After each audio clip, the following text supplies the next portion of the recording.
Hey, what's happening, guys? It's Nate with the weekly wrap up. Today we are talking about bagels. So I hope you're hungry. I hope you're carb loading because over the weekend we saw a bunch of bagels in the finale. Let's start with San Diego on the ATP side. We saw Mr. Casper Ruud behind me lift the trophy after a decisive win over Cameron Norrie. 6-0, 6-2. Now, in Cameron Norrie's defense, he had an epic showdown with Andrei Rublev, had a long contested battle with him, and he just came out flat. And Casper Ruud is 5 for 5 in finals. In fact, he has the most titles of any man on the ATP Tour. It's impressive. He's played five finals, and he's won them all, and he has now moved into the top 10. So that will get him into the Naito finals. With the departure of Novak Djokovic, Roger Federer, and Rafael Nadal. At this point, it looks like he will compete as one of the final 8 in the last tournament of the year. So jumping into the WTA in Chicago, we saw Gabine Muguruza defeat Ons Jabeur. She lost the first set 3-6, came back, found form, got some confidence, won the second 6-3. And then we got another bagel, 6-0. So let's talk about these bagels for just a minute. It is one thing that we see them fairly frequently, in recreational play. And what happens when we get something so one-sided with a 6-0 defeat is that normally you see a big difference in ability, right? The one player is significantly stronger than the other player. Or you get players that are just extremely on or extremely off, one of the two, right? But when we're talking about professional tennis, the difficulty to win a set 6-0 is through the roof.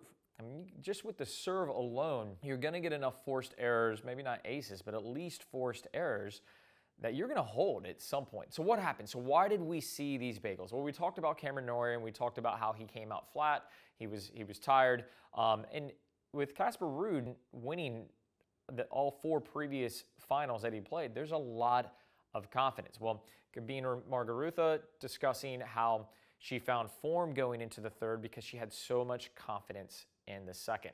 So in my opinion, in my experience, spent a lot of years competing, playing. If I was to pick, not that I could, right? But if I was to win the first or the second set, I'd always want to go with the second set, right? Because what ends up happening is you may win the first set 6-0. Maybe you came out hot, your opponent was super flat, but that's not necessarily going to be the storyline. In the second set, if you win it, you go into the third, whether you're playing, in a lot of leagues, you're playing a 10-point tiebreaker. Professional tennis, the WTA, they're playing a third set all the way out. You're going into it with a lot of momentum, and that's where you want to be, and that's what we saw with Muguruza, just coming out firing. She found her form in that second set, and therefore we saw the bagel. All right, so the next hot item this Thursday, Indian Wells is back, baby. So Indian Wells, last time we saw it was in 2019. Dominic Thiem defeated Roger Federer, and it was the last time we really saw the tennis garden, right? So now we're back, and we're going to be missing the big 3. Novak has pulled out. Roger's obviously out with the knee surgery. Rafa has pulled out with a foot injury. So it's leaving a lot of room for the up-and-comers. So who are we looking at as far as top seeds? We have Daniil Medvedev, hot off the U.S. Open win. And we also have Stefanos Tsitsipas, who has obviously been in form. And then the rest, the Rublevs, the Berrettinis, you can pick them. But it's an open field, and this, to me, it's personally exciting because normally after the Open, we see the Naito finals, but here we have more tennis. We just had the Laver Cup, and now Indian Wells.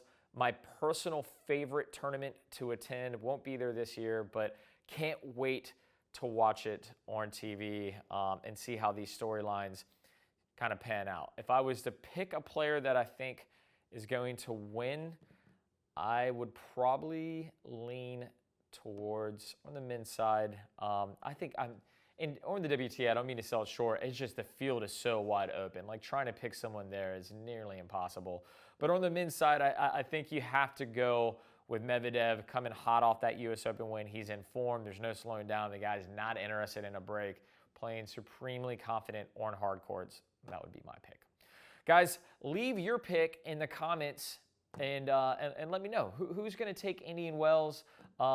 Maybe tell us about your last bagel, whether you suffered it or you achieved it. What is the best score line you've ever had? Have you ever had a golden set? Have you ever had a golden match? I haven't. I've had a golden set, but never a golden match. Leave those in the comment as well. What you'll also find in the comments is that we're going to leave a link for a free trial to the platform where you can meet players in your area for practice or match play. So if you're looking to bagel somebody, we can introduce you to someone no, you'll have a competitive match. We liked level, right? We try to give you competitive matches, so hopefully no bagels. But guys, thanks so much for watching. I will see you next Monday with the weekly wrap up. See you soon.